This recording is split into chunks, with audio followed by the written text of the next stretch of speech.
aula. Deixa eu ver o nosso som.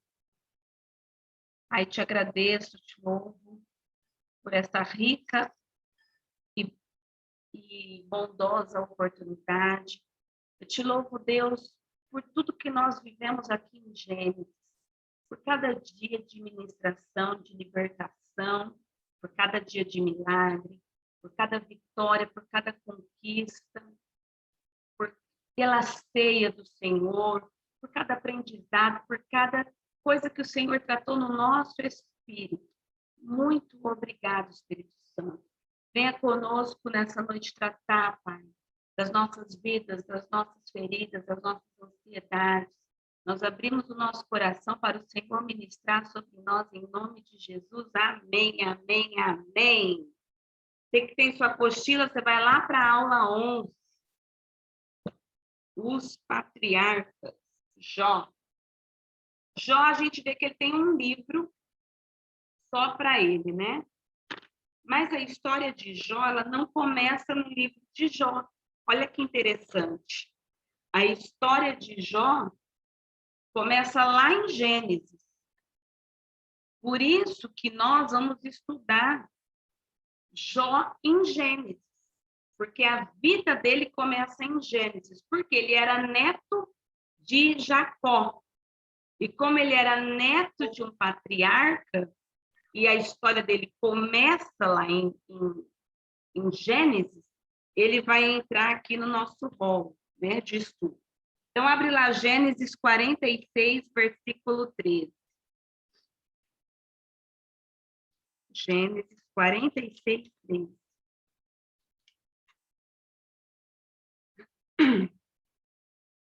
Olha aí, ó.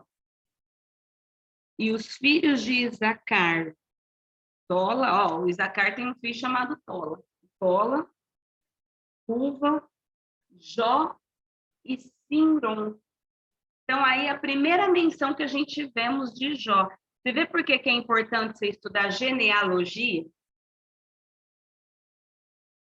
Por mais chata que é de ler quem é filho de quem, dormiu com quem, nasceu quem, mas ela nos traz a informação de uma linhagem. Quem que sabia que o Jó era neto do Jacó? Achou que o Jó estava lá, era filho de alguém, né? Mas não, ele é filho de alguém importante. Ele é filho do Jacó. Por isso que ele é um patriarca. Ele traz... E olha a história dele, como que é, né, gente? Olha o que esse homem passou. Hoje nós vamos dar uma aprofundada nisso. Vamos ver a primeira tentação de Jó. Jó, capítulo 1. Então, a história de Jó começa lá em Gênesis, tá? Vocês gostaram de estudar a Bíblia assim na ordem cronológica, né, na sequência? Vocês gostaram? Que alto! Oi! Olha lá. Os microfones ligados. Vocês gostaram que a gente vai seguir em sequência? Quem topa seguir em sequência? A gente estudar cronologicamente. Eu pensei de fazer estudos aleatórios, mas eu acho que eu vou na sequência para a gente pegar o negócio mais certo. Vai, Jó 1, versículo 5. Quem pode ler para nós? Para me ajudar também, então a minha voz, irmãos, está só na graça. Jó 1, 5.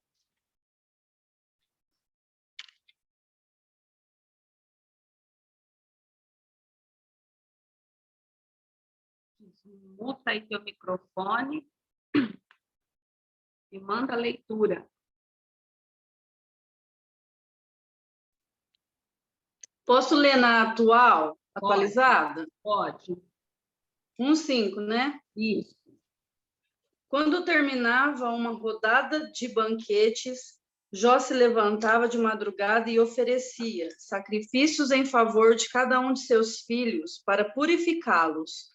Jó sempre fazia isso porque pensava que um dos seus filhos podia ter pecado, ofendendo a Deus em pensamento. Ele levantava de madrugada e ele oferecia sacrifícios a Deus. Quero ensinar muitas coisas nesses princípios desse versículo. Primeiro, Você, papai e mamãe, quer que seus filhos sejam abençoados? Oferte por eles. Eu sempre ensino uma coisa nas primícias. A sua oferta ela tem que ter um destino, um propósito. Você não pode pegar uma moeda e jogar lá no gasofilácio. Você não pode pôr teu dinheiro no envelope e colocar lá no gasofilácio. Porque a tua oferta, o teu dízimo, a tua primícia é um culto. E quando nós ofertamos por um propósito. Eu não sei, talvez, se você ainda não fez, mas até que seu filho se case, até que ele se case e ande com as próprias pernas, você é o responsável espiritual pela vida dele. Quando eu oferto pelos meus filhos, eu santifico a vida dos meus filhos, porque eu sou a autoridade da vida deles.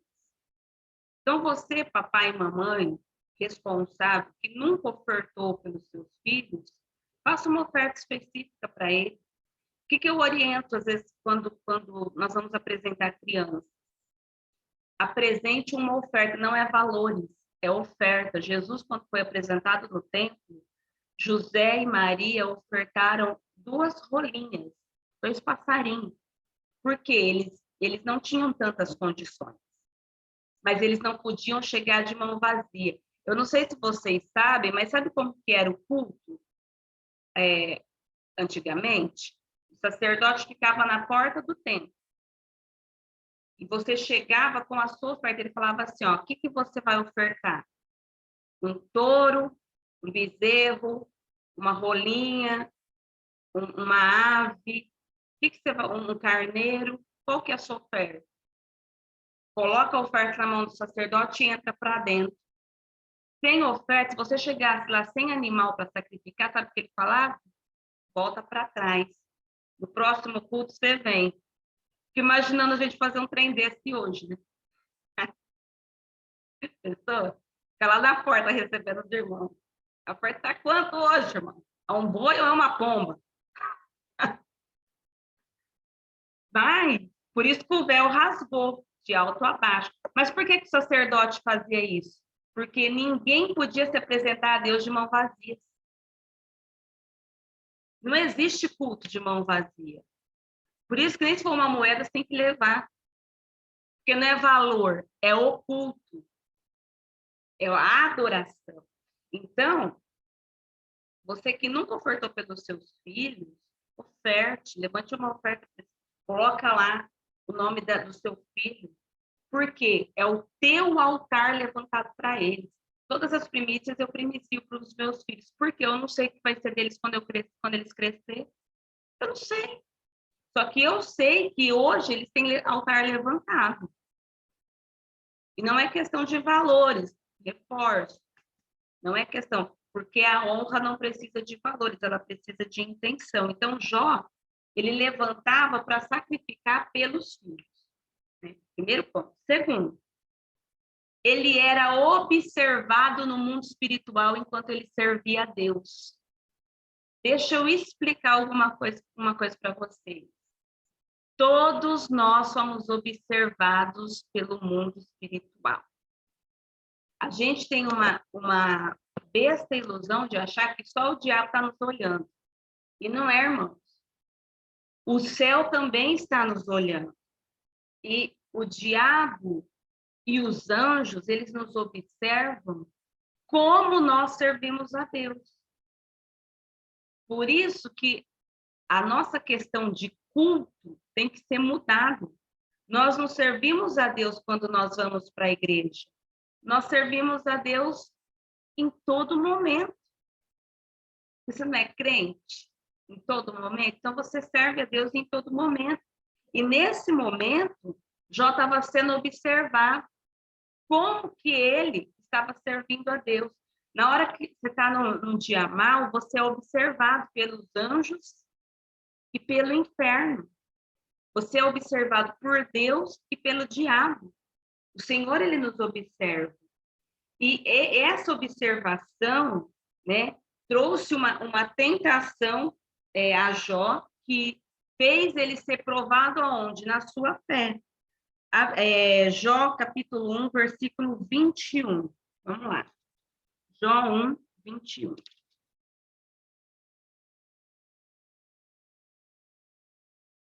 Você vê que ele começa a ter umas perdas. Quando ele perde tudo, primeiro ele perde, né, os filhos, depois ele perde os bens, depois ele perde, deixa eu ver aqui, não, primeiro ele perde os bens, depois os filhos, depois ele perde a saúde. E aí ele fala o quê? Nu saí do ventre da minha mãe, e nu tornarei para lá. O Senhor o deu e o Senhor o tomou. Bendito seja o nome do Senhor. É uma provação, uma tentação que veio para provar o quê? A fé. Irmãos, adorar a Deus quando está tudo bem é muito fácil, né? Muito fácil. Mas e quando está tudo mal? Como que a gente adora a Deus? Como que nós servimos a Deus quando está tudo do lado contrário? Jó tinha pecado? Sim ou não? O que Deus falava sobre Jó? Vai, uai. Ele tinha pecado igual nós, né? Porque ele era ser humano. Era homem, né? Qual que você acha que era o pecado de Jó? O pecado dele, sei lá. Ó, eu vou ler para você o que Deus falava dele, ó. Presta atenção, não desliga teu microfone, não. Ó. Oi. Mas Jó não era um homem íntegro e reto diante de Deus? Calma. Ele era, vamos ver esse rolo agora. Vamos entender aqui junto, ó. Vamos falar da vida do Jó. E vindo um dia, capítulo 1, versículo 6, em que os filhos de Deus, grifa esses filhos de Deus e põe uma setinha, coloca assim, ó, anjos. Os filhos de Deus são anjos, tá? Vieram apresentar-se perante o Senhor. E veio também Satanás entre eles. Satanás veio junto com os anjos se apresentar diante do Senhor. Então o Senhor disse a Satanás, de onde vem? E Satanás respondeu, de rodear a terra e passear por ela. E disse o Senhor a Satanás, o Senhor falando com o diabo sobre Jó. Observaste tu a meu servo Jó? Porque ninguém há na terra semelhante a ele, homem sincero, íntegro, reto, temente a Deus e que se desvia do mal. Cadê o pecado do Jó, Alisson? Pensei que eu tinha pecado. Você acha que ele tinha pecado, Alisson? Se ele tinha, ele pedia perdão antes, né? A Bíblia não fala, né? Quem acha que o Jó tinha pecado? Pode desligar o teu microfone aí, Alisson, fazendo favor. Depois te chamo mais um pouco. Quem acha que ele tinha pecado? Imagina se Deus for passar um relatório teu para o diabo. E aí, diabo, tudo bom? Sabe a Danúbia lá de General Salgado? É assim, assada. E aí? É um relatório, é Deus falando, mas já tinha pecado? Vai, Niel e Luciano, que está na discussão aí do pecado do Jó. Abre aí, Luciano. Qual era o pecado do Jó? Qual? Será que ele tinha um relatório desse? Eu acho que tinha. Alguma coisa aí tem. Eles vão puxar uma setinha assim no versículo 5 que a gente leu, coloca assim, ó, orgulho da santidade. Qual que era a fraqueza de Jó? Ter orgulho da santidade. Irmãos, entenda que o pior pecado que nós crentes, os crentes têm esse, não é os ímpios, não. Que a gente pode ter é o orgulho de falar o quê? Você já viu nossa oração? Deus, eu sou fiel. sou dizimista, sou ofertante, eu vou na igreja, eu tenho cargos, eu te sirvo. É o orgulho da santidade.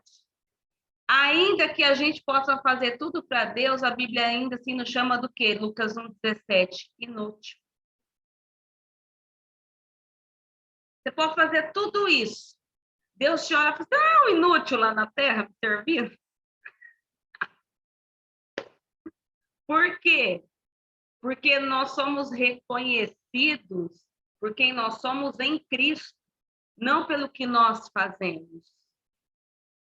Nada do que a gente faça nos dá algum título. Por isso que o Senhor me corrigiu de ser chamada pastora, de eu aceitar o título, porque isso é uma honra que Ele me deu. Mas as pessoas que me conhecem há mais tempo sabem que eu não fazia nem questão desse negócio de ser chamada de pastora. Mas um dia o Espírito Santo falou assim, ó, fui eu que te coloquei.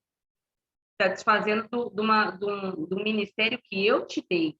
E toda vez que você não aceita, você está me desonrando. Então, foi quando eu baixei minha bola, falei, tá bom. Mas eu nunca me iludi com títulos. Por quê? Irmãos, nenhum título, nenhum cargo, nenhum mover, nenhuma unção, nenhum tarará, ele nos dá relevância. Porque Jó era o homem mais íntegro que tinha na terra. Deus falou isso dele. Só que lá dentro, quando a gente vai desvendando nas cartas dele, nas palavras dele, você vê que ele era um homem que ele tinha arrogância. O Senhor precisou questionar ele, falou assim, onde você estava quando eu fundei a terra? Já que você é o sabichão, já que você é o santo, aonde que você estava quando eu medi o mar? Quando eu coloquei limite sobre a areia? Onde você estava, Jó? Se fosse hoje, você podia falar assim para Deus, eu estava lá em Efésios 1:3, dentro do Senhor, mas Jó não tinha resposta. Então, eu olho para Jó e eu entendo por que ele precisou ser abatido. Deus não fez isso porque ele tinha pecado, Deus não fez isso porque ele era mau. Deus permitiu para quê? Para quebrar esse orgulho de santidade, para Deus mostrar o que para ele? Mesmo que você seja bom, seja reto, seja fiel, eu posso te provar aonde eu quiser. Essa é a mensagem que Deus está nos trazendo no livro de Jó. As tentações que nós sofremos também podem nos levar a uma grande demonstração de fé. Você vê que tua fé vem à tona quando? Na tua prova. Tua fé não vem à tona na igreja. A sua fé, ela só vem à tona na sua prova. Abre lá em 1 Pedro, capítulo 1, versículos 6 e 7. Pedro é lá no finzinho da Bíblia, gente. 1 Pedro 1, 6 e 7.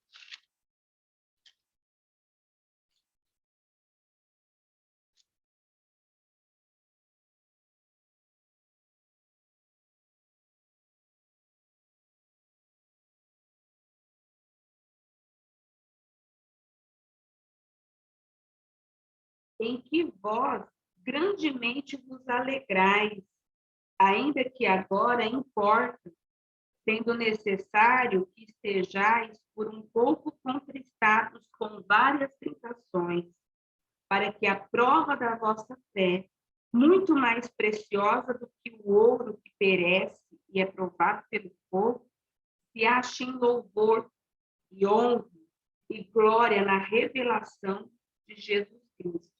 Olha que Pedro fala assim, ó, ainda que você estiver um pouco triste, com várias provações, isso é necessário para vir a prova da sua fé. Por que Deus permite? Você fica lá loucão. Deus, por que o Senhor permitiu isso? Só para provar a sua fé. Irmãos, bater no peito e falar assim, eu tenho fé. Ó. Aí o mundo espiritual fala assim, ó, vamos pôr na balança, então, vamos medir essa fé. Aí, ó, Deus fala assim, dá-lhe couro nela, diabo. Bate. Aí você já, morri. Não, é para vir à tona a sua fé. Jó não perdeu o seu equilíbrio diante da tentação. Tem alguns estudiosos que falam que o cativeiro de Jó durou 70 anos. 70 anos com lepra. Perdeu tudo, só sobrou um caco de telha. Que eu aprendo, sempre sobra alguma coisa. Você nunca perde tudo. Nem se for um caquinho de telha, Deus dá para você postar. Mas 70 anos. 70 anos é muito tempo ou é pouco tempo? É a nossa perspectiva de vida. Muito tempo. Mas você não é eterno? Perto da Mas 70 eternidade. 70 anos é muito. Não é 70 dias. Você vê que é a nossa perspectiva de olhar que tem que mudar? Para Deus não foi muito tempo, porque Jó viveu 140. Para nós é muito tempo.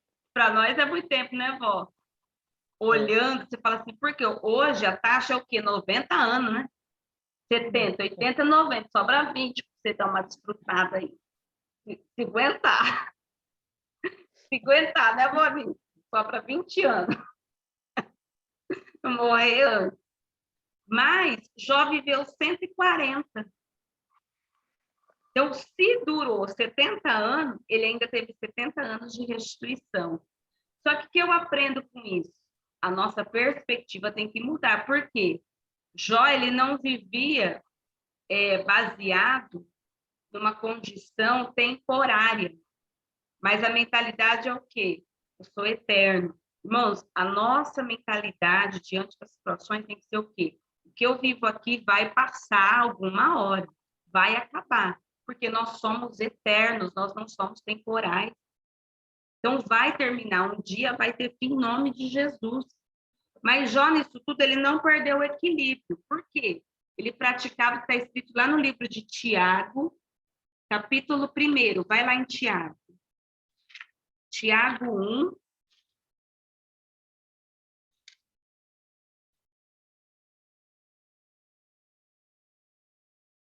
Capítulo 1, versículo 2. Tiago. Quem pode ler para nós? Tiago 1, do 2 ao 4.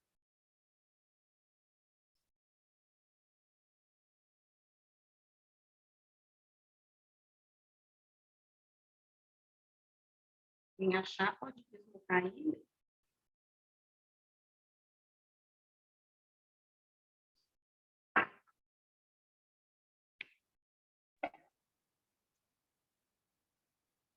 Meus irmãos, considere-se motivo de grande alegria o fato de passarem por diversas provações, pois vocês sabem que a prova da sua fé produz perseverança, e a perseverança deve ter ação completa, a fim de que vocês sejam maduros e íntegros, sem lhes faltar coisa alguma. Então, no versículo 2 fala o quê? Lu, lê de novo só o versículo 2. Meus irmãos, considerem motivo de grande alegria o fato de passarem por diversas provações. Quem passa por diversas provações aqui? Vocês estão alegres?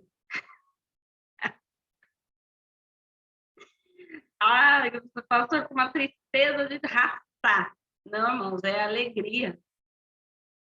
É uma alegria por quê? Porque vai passar. Vai passar.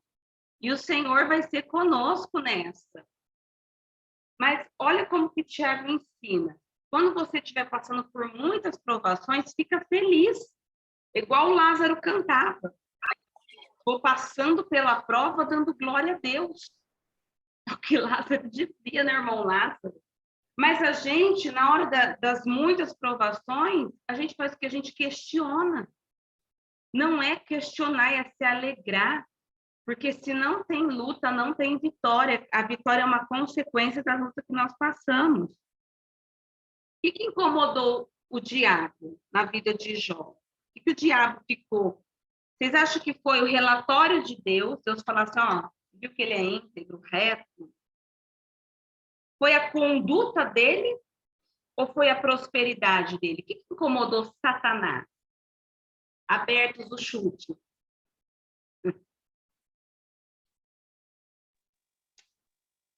Prosperidade. Eu acho que é prosperidade. Por quê? Você acha que a prosperidade incomoda o diabo, Luciano? O diabo? Claro que sim. Ele quis o que Deus tinha, né? E é a primeira coisa que ele pede para provar, Jó, é os Incomoda bens. até os invejosos, pastor. Oi, Prosperidade incomoda até os invejosos também. Imagina imagina o Satanás. diabo, né? Vocês acham que o diabo se incomoda se vocês prosperar?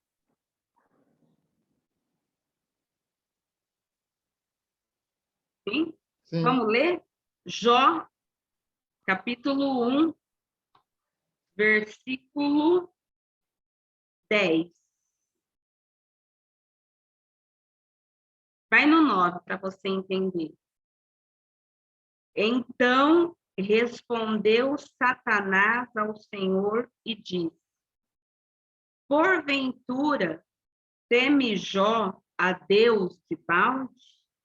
Porventura não o cercaste tu de bens a ele e a sua casa e a tudo quanto tem? A obra das suas mãos abençoaste, e o seu gado está aumentando na terra. Mas estende a tua mão e toca-lhe em tudo quanto tem, e verás se ele não blasfema de ti na tua casa. O diabo não se incomodou que Jó era reto, íntegro e fiel. O diabo se incomodou porque ele estava enriquecendo. Satanás se incomodou, por que ele estava enriquecendo? Porque Jó era um homem, lá do versículo 5, que levantava altares. Se ele era um homem rico, próspero, temente a Deus, que levantava altares até pelos filhos, o que o diabo falou? Toca nos bens para ver se ele não peca. Deus cercava ele de bem. E entende uma coisa, quem que vocês acham que tocou na vida de Jó? Porque a gente canta, né?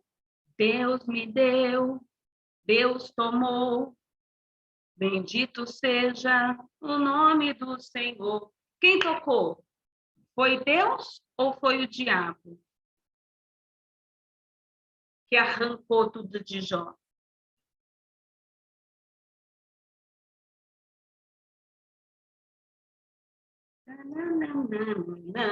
Vai lá, chutou.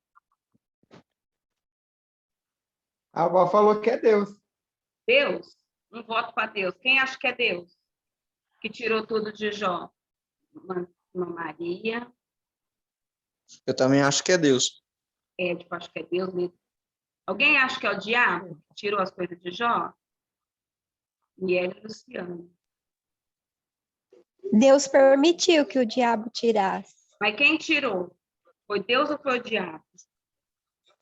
o diabo, com permissão de Deus. Põe aí, então, no caderninho de vocês. Quem tirou foi o diabo. Porque Deus não toma nada daquilo que te dá. Se Deus te dá alguma coisa, irmão, tá dado. Deus permitiu para quê? Só para restituir ele 2 vezes mais. E deu o Senhor em dobro tudo o que Jó perdera. Deus é doador, ele não tira nada de ninguém. Por isso você tem que tirar essa fortaleza da tua mente que Deus tirou, que Deus fez você perder. Não, Deus é doador. E um Deus doador não tira nada de ninguém. Porque se eu falar que Deus tira algo de você, eu vou precisar acreditar no fato dele tirar a tua salvação. Querendo voar.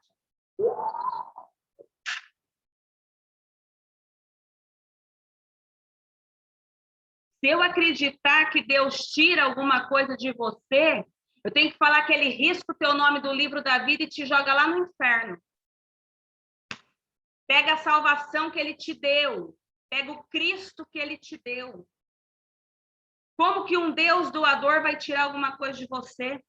Por isso, quando houver perdas, podem ser ações demoníacas permitidas por Deus. Mas, pastora, por que Deus permitiu? Para te acrescentar 2 vezes mais em nome de Jesus. Por isso eu quero profetizar na tua vida. Se tem algum diabo tentando tirar algo de você, pode até ir embora, mas vai voltar em dobro na tua vida, porque em Deus não há perdas, em Deus não há falência, em Deus não há retrocesso, em Deus nós não perdemos absolutamente nada, em nome de Jesus. Vai vir em dobro. Também toma um pouco. Em nome de Jesus. É em dobro. Quem que enfiou? O povo canta errado. Deus me deu, Deus tomou. Que Deus é esse? Dá e fica tirando? A bagunça? Deus está dado. Ele não tira nem a unção. Ele não tira a unção das pessoas. Deu o dom, está dado. Deu salvação, está dado. Deu riqueza, está dado. Então, esse hino a gente não deve cantar, né, pastora? Oi? Esse hino, então, a gente não pode cantar ele, não? Exata. Aí, Bonice tocou no assunto que eu queria. A gente tem que escolher até o que a gente canta. É. A galera que é do tempo dos dinossauros da fé, igual eu, a gente cantava o que antigamente na igreja? Tudo hino da harpa, né? Os hinos da harpa. Vai ver os hinos da harpa, as letras dele. A letra de hino da harpa é Bíblia. É Bíblia. A Jéssica, que é presbiterianossaura. Não é Bíblia os hinos da harpa, Jéssica? Tudo Bíblia. Você aprende Bíblia cantando o hino da harpa, gente. Aí hoje o povo faz...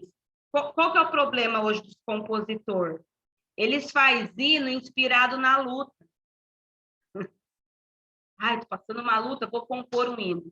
É bonito, só que não é bíblico. Porque Deus não tomou nada. Deus acrescentou em dobro. Ah, mas e quando uma pessoa morre? Ela voltou para Deus. Porque eu acredito que Deus ele faz ele escreve a nossa história, cada um tem seus dias. Eu acredito nisso. E cada um de nós temos os nossos dias já ali escritos, determinados por Deus. Ninguém vai antes da hora. Então, eu vou falar assim, ai, Deus tomou ele para ele. Não. Chegou o dia da pessoa, a pessoa voltou para Deus, ponto. Tá aí. Amém? Vamos lá. Então, o diabo ficou incomodado. Alguém quer falar? Pode falar. Pode Pastora, falar. Oi. E no Jó 1:21, está dizendo o seguinte: no saí do ventre da minha mãe e no voltarei. O Senhor o deu e o Senhor o tomou. Isso é Jó. Bendito seja o nome do Senhor. Mas é por isso que Deus, quando Deus vai falar com ele, fala assim, ó, cadê a tua sabedoria, Jó? Aonde você estava quando eu fiz o firmamento da terra? Quem é você para me questionar?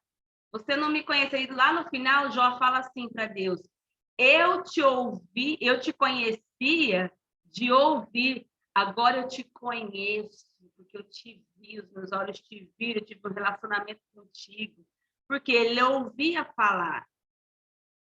Tinha um nível de conhecimento. Irmãos, quando aumenta o nosso conhecimento com Deus, até nossas orações mudam. Quando mudar, pode falar, Nê. Eu interpreto assim esse versículo. Aos olhos de Jó, era Deus que estava tomando. Porque ele não sabia que ele estava sendo assistido. Por isso que ele escreveu assim, né? Ele teve essa... E é igual a gente, vocês veem na nossa luta, como que a gente ora?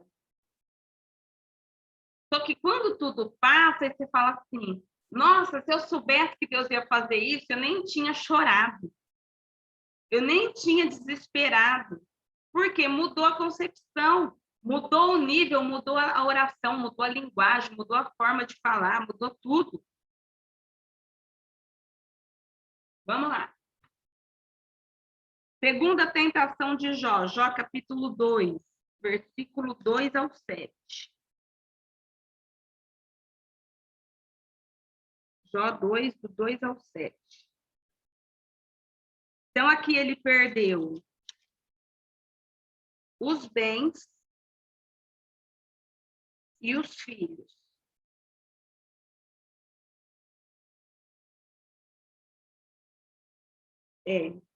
Os bens e os filhos. Jó 2, do 2 ao 7. Quem pode ler aí? Que eu vou procurar um negócio que eu anotei muito importante.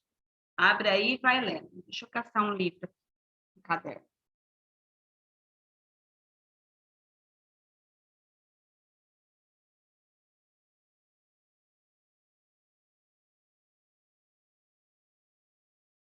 Jó 2, do 2 ao 7.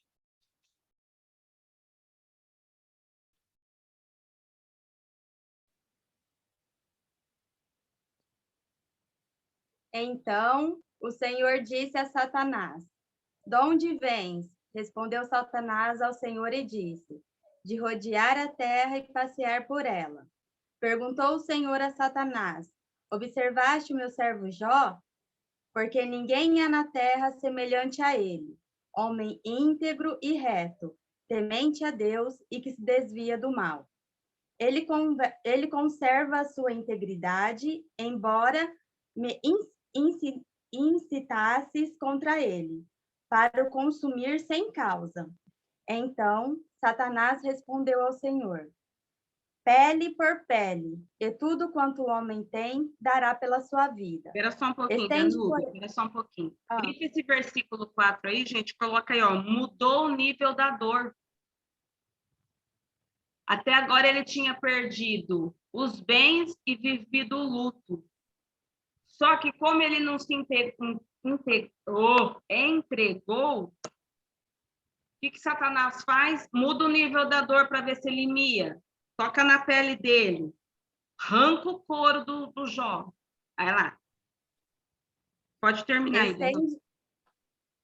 Estende, porém, a mão, toca-lhe nos ossos e na carne, e verás se não blasfema contra ti na tua face. Disse o Senhor a Satanás: Eis que ele está em teu poder, mas poupa-lhe a vida. Então saiu Satanás da presença do Senhor e feriu a Jó de tumores malignos, desde a planta do pé até o alto da cabeça. Queridos, põe uma coisa na cabeça de vocês. Quando você muda o seu nível espiritual, a tua luta muda também. Às vezes você fala assim, eu não sei o que está acontecendo, eu estou tão firme com Deus e o pau está torando, porque você mudou de nível. Mudou de nível, os carinhos de Deus melhoram. Mudou de nível espiritual, mudou a luta. Aí você fala assim, gente, antigamente era só coice, agora é coice e soco. Mudou o nível. Se aumentou de nível, a pancada vai ser mais grossa. Jó, ele é acusado falsamente por Satanás aqui. Porque Satanás é acusador. E nessa segunda tentação, o que aconteceu? Ele teve que lidar com a aflição. Você imagina uma dor. Até ali ele estava lidando com perdas financeiras, com dor emocional, luto. Agora o negócio é na carne. Quando é na carne, gera aflição. Geralmente, em novas fases de guerra espiritual, as nossas dores provocam aflições na alma. Quando você está numa nova fase de guerra espiritual, você vai sentir dor aonde? Aflição, dor na alma. Por isso, irmão, vocês não podem, você tem que ser um tipo de gente preparada para lidar com todo tipo de pancada, porque vai ser pancada na cabeça. Hoje eu passei pela médica, né? Eu estou com 2 nódulos no seio, e levei meus exames para ela pedir a biópsia. Na hora que ela pegou os exames, ela já ligou para uma mastologista e começou a tirar a foto. Eu falei, tem rolo aí. Ela falou, olha, eu não vou mentir para você. Provavelmente é um câncer. E eu olhei para a cara dela, eu comecei a chorar. Falei, dá nada não, vamos para cima. Falei, dá para tratar? Ela falou, não, ele é benigno. Falei, vamos para cima. Eu peguei meu carro e saí chorando, sabe? Eu cheguei aqui em casa, eu chorei muito, chorei com a minha mãe, chorei com o pastor. Só que quando eu parei de chorar, eu falei, diabo, é o seguinte, eu vou correr atrás do meu milagre. Porque eu não vou deixar um diagnóstico determinar a minha vida. Eu sei que eu entrei em outro nível espiritual. Eu sei o que Deus está fazendo na minha vida. Eu falei, não vai ser 2 nódulos que vai falar o que eu vou fazer ou não. E aí eu fui para a oração, peguei essa apostila e fui estudar o livro de Jó para dar uma passada. Eu falei, é isso que está acontecendo. Eu estou mudando de nível, está mudando a aflição. Irmãos, nós não podemos ser sensíveis àquilo que Satanás faz. É duro? É. É uma paulada na cabeça? É. É fácil? Não. Dá desespero? Dá. Só que ou você luta com o diabo, ou você se entrega. Guerra espiritual é isso. Qual que é a opção que eu tenho até a biópsia? Orar, jejuar, jejuar e orar. Eu não tenho opção. Porque se não é Deus para me guardar, aí eu olhei para o meu esposo e falei, o Senhor já te livrou. Eu tinha um nódulo. Eu ia fazer quimio e rádio. E a gente serve o mesmo Deus. Eu não vou para o tratamento. Ele falou, então você frita na oração. Ele falou, você não vai. Frita na oração. Ele falou, isso daí é Deus te moendo. Deus quer você de joelho. Põe tua boca no pó. E é isso que eu vou fazer. Porque eu vou fazer o quê? Eu não tenho opção. E eu olho para Jó, eu vi que eu entendi que a guerra espiritual dele agora mudou. É na carne e é na mente. Porque eu sei que leu o livro de Jó, você viu os amigos endemoniados que ele tinha. Ai, você está em pecado. Primeira coisa que as pessoas falam para a gente quando a gente está mal na luta. Você está em pecado. Quem não está em pecado, gente? Tem anjo aqui na terra, certo? Todo mundo está em pecado. Ai, você blasfemou. Para. Luta é luta. Fala, olha. Oi. Quando nós lê a Bíblia, o livro de Jó, o Jó foi o homem que teve mais fé na Bíblia, não foi? Eu acho. Eu acho que ele foi o homem, um dos homens mais perseverantes. Porque ele não blasfemou contra Deus. Ele não tacou aquela culpa para Deus, né? Ele amaldiçoou. Você vê que ele fica loucão. Ele fala assim, maldito é o dia que eu nasci, que me deram mamar. Maldito é o homem que acendeu a luz para mim viver. Ele praguejou todo mundo, mas Deus ele não praguejou. Ele aguentou. Gente, se foi 70 anos, eu quero chegar lá no céu, eu quero dar um abraço no Jó Flores. Uma palma para o seu, uma palma para o caquinho de teia. Cada vez ali, ó. Gente, sangue de Jesus é muita fé. Abre lá, João 16, 33. Pastora. Oi. Depois que terminar o nosso culto aqui, a live, eu preciso falar com você sobre o que você acabou de contar em um sonho que eu tive ontem. Aí, você falando aí dos seus exames, eu entendi o que era o meu sonho. Tá, depois nós conversamos, então. João 16, Combinado. 33. Ai, Jesus. Tendo-vos dito isto, para que em mim tenhais paz. No mundo tereis aflições, mas tende bom ânimo, porque eu venci o mundo. Jesus fala assim, vocês só vão ter paz em mim. Aqui, gente, é aflição. Por isso que a gente tem que estar preparado. Por isso que a gente tem que estar predisposto. Falei pro diabo hoje na cara dele, estava orando lá no quarto dele. Eu posso estar tomando soro, careca. Eu vou estar com o notebook ligado, dando aula. Falei, Satanás, eu vou passar em cima de você que nem uma metralhadora de madrugada.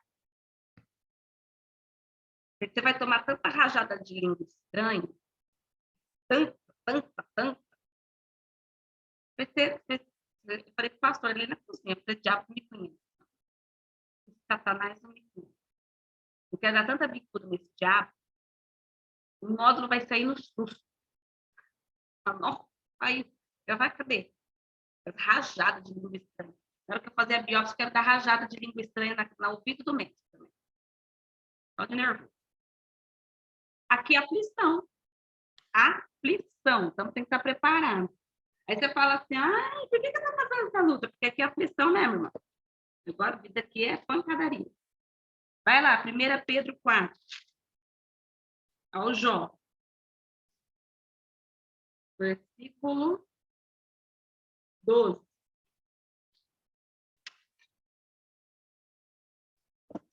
Aleluia.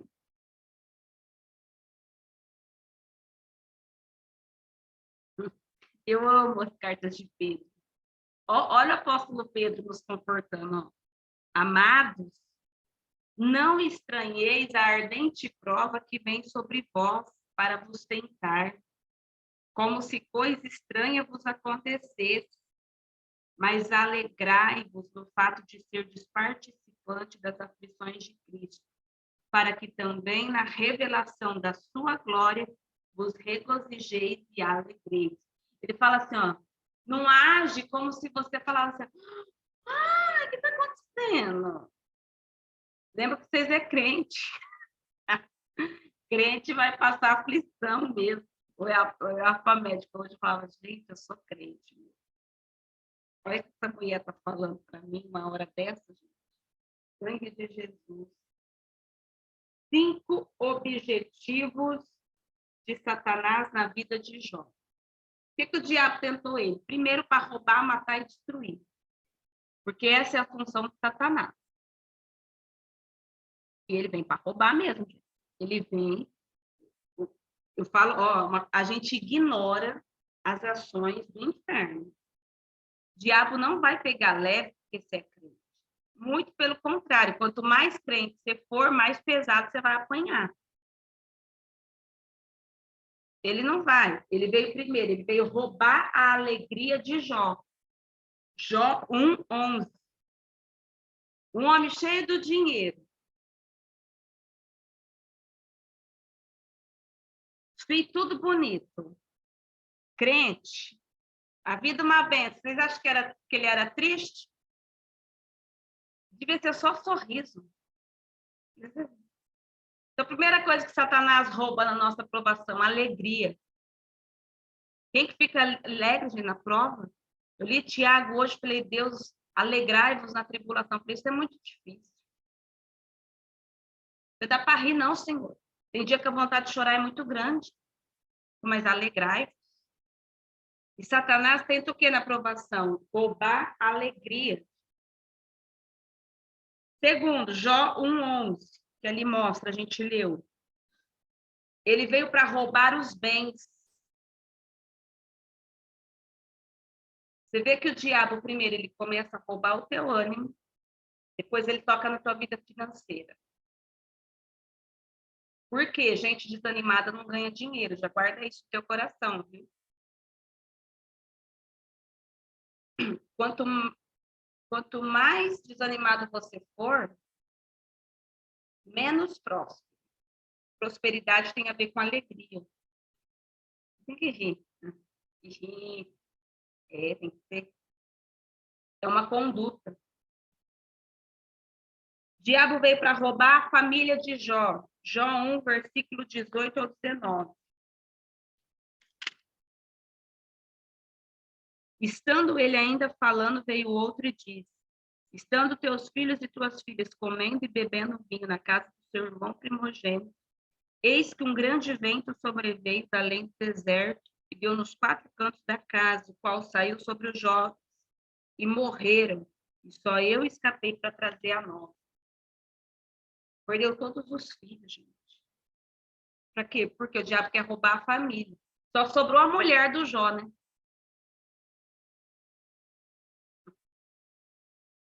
Coisa ruim não morre. Eu vou falar tão mal da mulher dele, que ela era louca, mas ela ficou lá. Com quem que Jó restituiu a vida dele? Com ela. Ficou ele, ela e o caco de ter. Ô, situação. Mas ela ficou, ela aguentou o tranco. Veio para roubar a fé. O diabo veio para roubar a fé de Jó e roubar a esperança. Jó 19, 25. Jó 19, 25.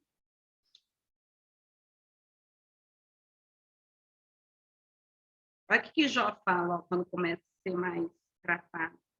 Eu sei que o meu Redentor vive e que por fim se levantará sobre toda a terra. Ele começou a entender a soberania de Deus na hora da prova. Então, o diabo aqui veio para roubar alegria, bens, família, fé, esperança. É o que Satanás faz conosco, nas nossas provações. Coloca aí os altares de Jó. Isso aí eu não coloquei na nossa apostila, mas eu achei um negócio muito interessante que uma vez eu preguei. O que Jó sacrificava? Bois, ovelhas e camelos. 3 tipos de oferta que ele deu: bois, ovelhas e camelos.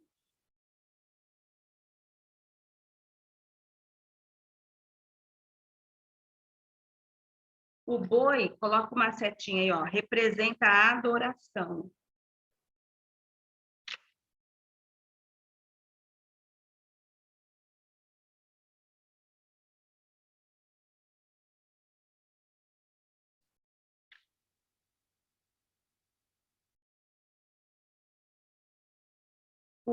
As ovelhas, que oferta das ovelhas? Oferta a carne e o leite. E a lã usa para roupa, né? A ovelha, ela representava, quando Jó ofertava as ovelhas, estava representando todo o seu sustento material. Porque a ovelha tem carne, tem lã e tem leite. Então, quando ele colocava uma ovelha no altar, estava representando os recursos do dia a dia, porque todo dia você precisa comer e vestir, e beber. Era uma oferta, vamos dizer assim, diária, né? E isso que a ovelha representava. E Jó, quando ele estava ofertando, ele falava assim, ó, meu dia a dia, minha provisão diária vem de Deus, então eu oferto a ovelha, porque é ele quem me dá a carne, é ele quem me dá a lã, é ele quem me dá o leite de beber. Satanás se incomoda com isso. Os camelos. Os camelos de Jó, ele tinha uma frota de camelo, era o Uber da época, né? E as pessoas andavam, se locomoviam de camelos. Eram os carros que ele tinha, né? E ele perde tudo. Por que ele perde tudo? Para falir. Ele faliu, né, financeiramente. Porque o camelo representava o futuro dele, era a empresa dele. Então, se ele perde os camelos, se ele perde a empresa, ele fala como que ele vai viver no futuro.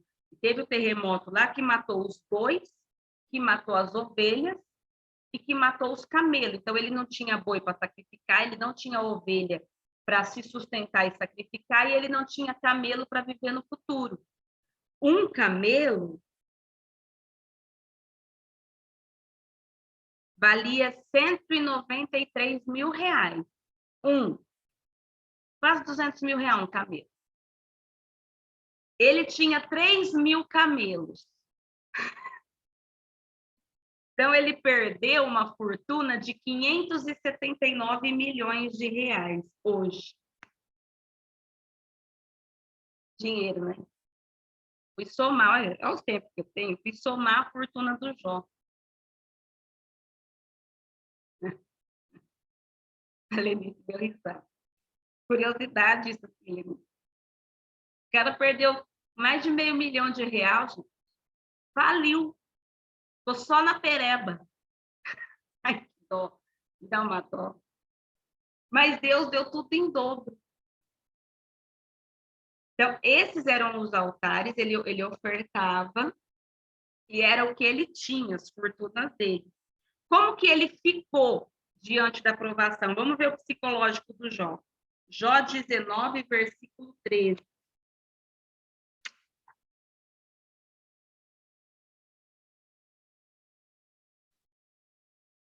Jó 19, 13.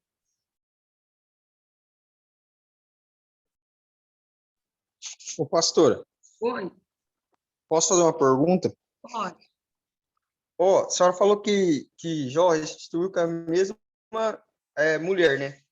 Essa mulher que ele restituiu não é a mesma que a mulher de Jó. Aquele que ele voltou, ganhou tudo de junto com ela. É a mesma que falou para ele amaldiçoar o Deus que ele servia? A mesma. A mesma mulher, Ed. Por causa que ela lançou essa mulher, ela lançou uma palavra negativa. Ela não tinha que pagar o preço de alguma coisa? Mas eu acredito só de você ver a sua carne sofrer, porque ele era a carne dela. A mulher não trabalhava naquela época. Vamos entender o contexto. Ela dependia dele. Se ele perde tudo, ela automaticamente perde tudo. Os filhos que ele tinha era com ela. Então, ela também perde os filhos. Ela vive as mesmas perdas que ele, ela só não é tocada na carne. Porém, o Senhor, guarda uma coisa no coração de vocês, eu gostei muito dessa pergunta. O Senhor, às vezes, permite esse mesmo tipo de gente ficar na nossa vida para eles serem testemunhas do que Deus faz com quem ele exalta. Ela viu Jó descer, mas ela viu a mão de Deus levantar Jó. Ela viu. Tem pessoas que Deus permite ficar só para essas pessoas verem o que a poderosa mão de Deus pode fazer na nossa vida. Por isso que quem tiver aqui tem que deixar aí. Mas quem ficar tem que aprender a suportar. Porque são essas pessoas que vai fazer assim. O teu Deus é verdadeiro, o teu Deus é fiel. Deus vai restituir ele. Ela vai tirar uma casquinha, né? Só que ela vai ter que engolir a vitória dele. A prosperidade, a bênção, a abundância estava sobre ele. Ela só ficava na sombra. Jó 19, versículo 13. Olha isso. Como que Jó ficou no tempo da provação? Pois longe de mim os meus irmãos, e os que me conheceram, deveras me estranharam. Os meus parentes me deixaram, e os meus conhecidos se esqueceram de mim. Ah lá, aparecendo 6 na prova, né? E eu também. Os meus domésticos e as minhas servas me reputaram como um estranho. Vim a ser estrangeiro aos seus olhos. Chamei o meu criado, e ele não me respondeu. Cheguei a suplicar com minha boca. Ele chamava os outros, gente, os outros faziam que não estavam ouvindo. Olha que desaforo. Versículo 17. O meu bafo se fez estranho à minha mulher. Estava com bafo de onça, a mulher nem beijava mais ele. Aquele bafo podre. E a minha súplica aos filhos do meu corpo. Até os rapazes me desprezavam. E levantando-me eu, falavam contra mim. Sabe aquela pessoa que anda na rua, todo mundo fala? Era o Jó. Ah lá, ó. Vou amaldiçoar. Versículo 20. Os meus ossos, não, 19. Todos os homens do meu secreto conselho me abominam, e até os que eu amava se tornaram contra mim. Os meus ossos se apegaram à minha pele e à minha carne, e escapei só com a pele dos meus dentes. Ficou só gengiva, gente. Ai, eu tô rindo, mas eu tô com dó. Mas não parece que isso acontece com a gente? Não fica um, gente. Você vai falar, gente, cadê o corpo? Vazou, igual com Jó. Mas essa foi a condição que ele ficou no tempo da provação. Só que a gengiva, a mulher lá enchendo o saco dele, um caco de telha e 3 amigos muito loucos. Depois eu quero que você estude aí, essa semana, os amigos de Jó, vou deixar, para você estudar os amigos de Jó, para você ver e fazer uma seletiva na sua vida, que nem todo mundo é para ficar na sua vida, porque os amigos dele estavam mal conselho. Os amigos dele estavam azucrinando. Irmão, você não precisa de gente para azucrinar a sua vida, não. Já tem o diabo para essa função. Tem amigo que atormenta a sua vida, você já põe para correr. É um tipo de gente que tem nem que ficar. E esses amigos, a Bíblia fala que aos olhos do Senhor eram como ímpios, porque uma pessoa que não fala a palavra de Deus, para Deus é ímpio. E aí Jó, ele fala sobre, você vai estudar 2 coisas. Os amigos e essas 8 verdades a respeito do ímpio. Depois, quem não tem apostila, eu vou colocar lá no grupo para vocês verem o que Deus fala sobre os ímpios. Mas, olha a fé de Jó.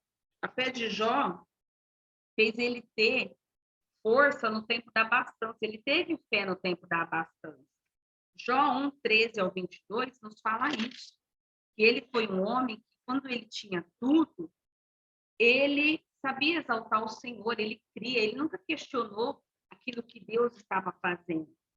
Jó, também a Bíblia fala que a fé dele foi uma fé presente no tempo da adversidade. Jó capítulo 2, versículo 7. Olha só. Então saiu Satanás da presença do Senhor e feriu a Jó de uma chaga maligna, desde a planta do pé até o alto da cabeça. E, tomando Jó um pedaço de telha para raspar com eles as feridas, assentou-se no meio da cinza. E então sua mulher lhe disse: ainda retém a sua sinceridade, amaldiçoa a Deus e morre.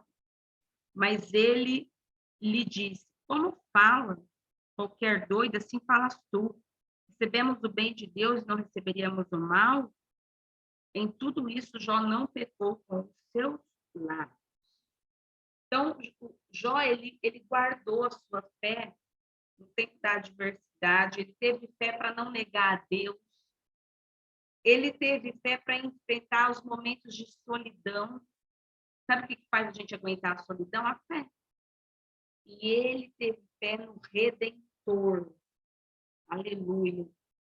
Qual que foi a reação de Jó diante de Deus? Vamos lá, Jó 42, versículo 4. Jó, capítulo 42, versículo 4. Vamos ver a reação de Jó?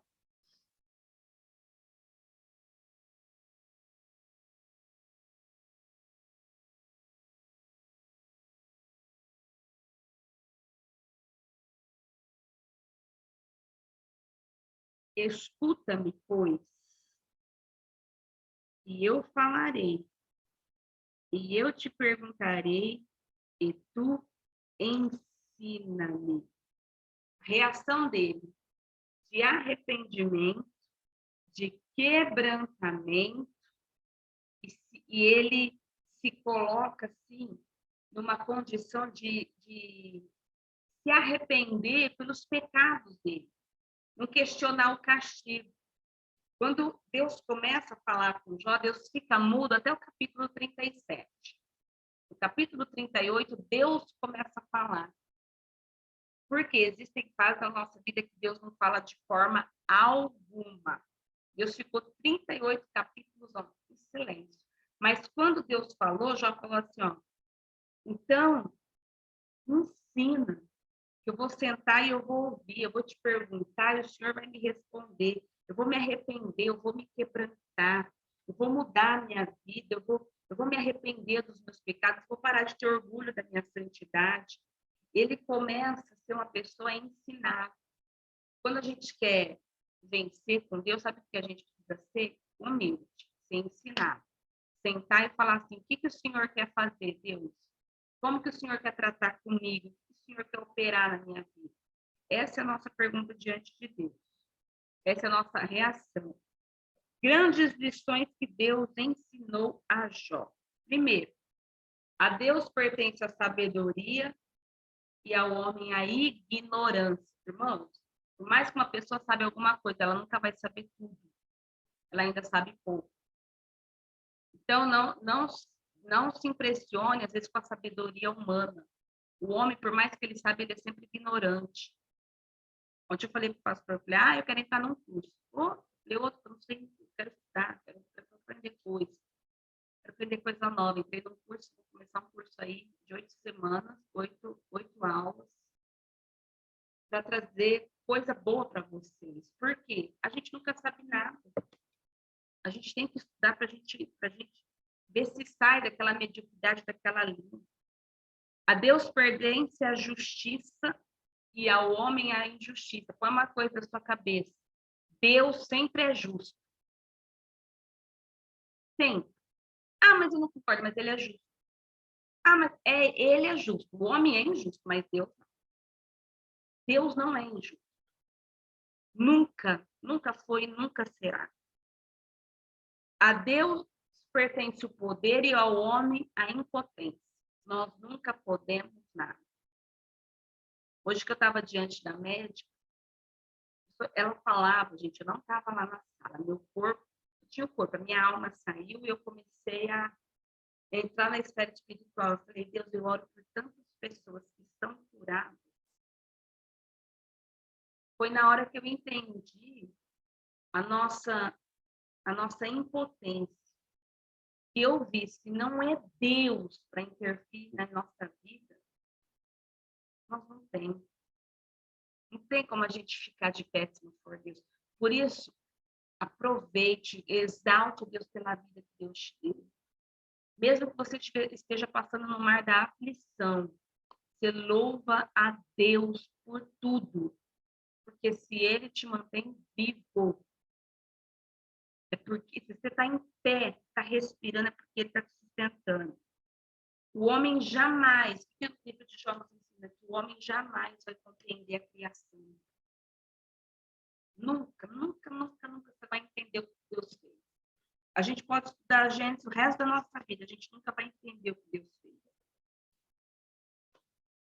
O poder de Deus não é arbitrário, mas ele tem um propósito. Deus nunca impõe, mas ele tem um propósito. Ele nunca vai impor, mas ele tem um propósito. Ele não quis impor para aquilo para Jó.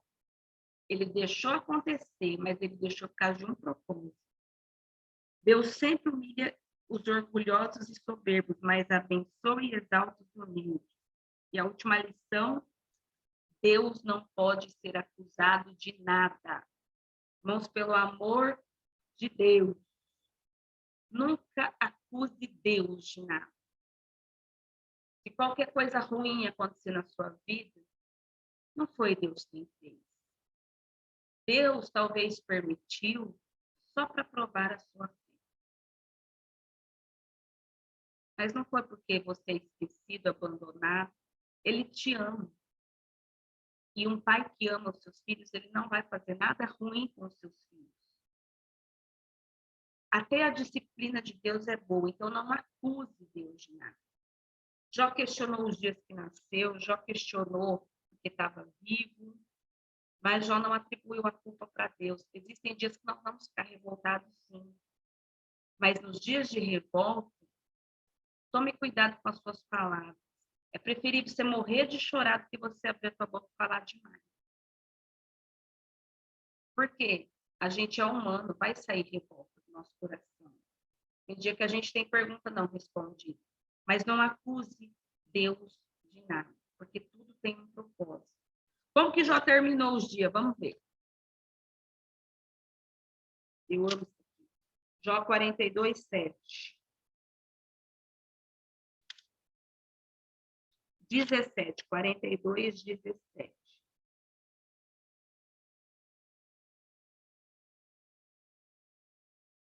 Vai no versículo 10. Eu vou mostrar um negócio que falou muito, mas vou falar de novo. Falar. E o Senhor virou o cativeiro de Jó quando ele orava pelos seus amigos. Deus virou a sentença, virou a sorte quando ele orava pelos seus amigos. Esses amigos são os caras endemoniados que levantavam na vida dele. E o Senhor acrescentou a Jó outro tanto em dobro a tudo quanto antes possuía. O Senhor acrescentou. É Deus quem dá e é Deus quem acrescenta. Olha no versículo 11. Então vieram a ele todos os seus irmãos, todas as suas irmãs, né, as pessoas que moravam perto, os seus familiares, e todos que antes o conheceram. As pessoas te conhecem antes, mas tem gente que te conheceu lá atrás e vai ver o que Deus vai fazer na tua vida lá na frente. Por isso, deixa os conhecidos perto.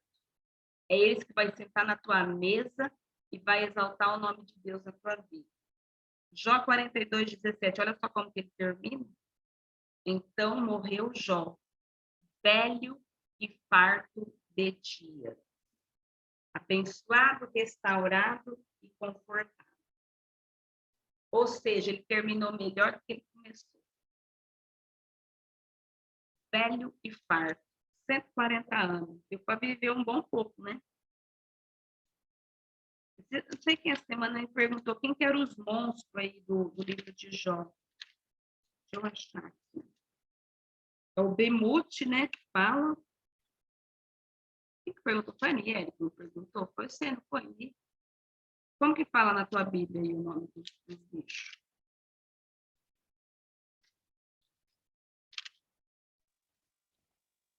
Monstro Behemote e monstro Leviatã. Ah, tá. Esses daí, Bemute, é um dinossauro, tá? E o Leviatã também. São animais pré-adâmicos, né? Por quê? O Leviatã, ele é um dragão, que a Bíblia fala assim, é um animal que gosta de fogo. Que animal mitológico que gosta de fogo? Dragão. São animais pré-adâmicos. Aquele que teve lá no primeiro Éden, antes de Adão, os dinossauros. São os animais pré-adâmicos. Eu ia falar um negócio dos animais pré-adâmicos, não vou falar, não, vai dar um pulo na cabeça dele. Deixar quando vocês amadurecerem mais, eu falo. Alguma pergunta, algum comentário de Gênesis, de Jó? Semana que vem a nossa imersão. Eu estou tão feliz com isso, gente. De ter trazido as pessoas. O Zoom foi um desafio muito grande para nós, porque nós não sabíamos o que encontrar, né? E acabou virando uma família aqui do Zoom, família da sexta-feira. Eu fico tão feliz, o Senhor me surpreendeu, o Senhor supriu, o Senhor deu o Zoom. Eu fui muito ministrada, eu fui muito abençoada. A gente está estudando Gênesis desde março, viu? Maio, junho, julho. 4 meses aí estudando o livro de Gênesis. Então, eu fui muito abençoada. Alguém tiver algum comentário, alguma pergunta, alguma coisa? Fale agora. Fala, Jack. Jack. Não. Vamos abençoar. Então, vamos orar em nome de Jesus. Nós vamos orar, vamos tirar nossa selfie abençoada. Galera que não leu o livro de Jó, lê essa semana, gente, 8 capítulos por dia. A história é tão gostosa que você lê assim, ó. O pastor tem uma preguiça de ler, baixa a Bíblia e põe em áudio. Vai fazer, é assim que eu faço de vez em quando. Vou passando roupa com o fone, o homem lá falando, a voz do Cid Moreira no ouvido. Trem bombando, uma bênção. Feche os teus olhos, quero abençoar você. Pai, em nome de Jesus, eu abençoo os teus filhos. Eu louvo a Deus, Pai, pela vida de cada um. Obrigado pelo que o Senhor fez nas nossas vidas, nesses estudos de Gênesis. Obrigado, Pai, por nos ajudar a chegar até aqui. Eu te louvo, Pai, porque é com louvor e honra que nós finalizamos hoje essa etapa. Nós abrimos nosso coração para as coisas que vão chegar. Eu consagro a Ti, Pai, esse módulo de Êxodo, porque tudo que está aqui, eu sei que não apenas saiu de mim, mas foi inspirado pelo Senhor. Então, eu já ofereço a Ti tudo que nós viermos aprender na apostila de Êxodo. Vamos tratar de libertação. Vamos descer para as mais profundas câmaras da nossa alma. Eu sei que grandes e poderosas coisas que o Senhor vai fazer na nossa vida. Mas eu abençoo cada um que está aqui conosco. Eu abençoo aqueles que participaram, aqueles que vão participar, aqueles que fazem parte dessa família, Pai de tudo. Abençoa cada um com a sua rica e poderosa graça. Em nome de Jesus. Amém, amém, amém e amém. Nossa selfie, sorriso. Deixa eu achar o botão da selfie. Vamos lá. Vai dela.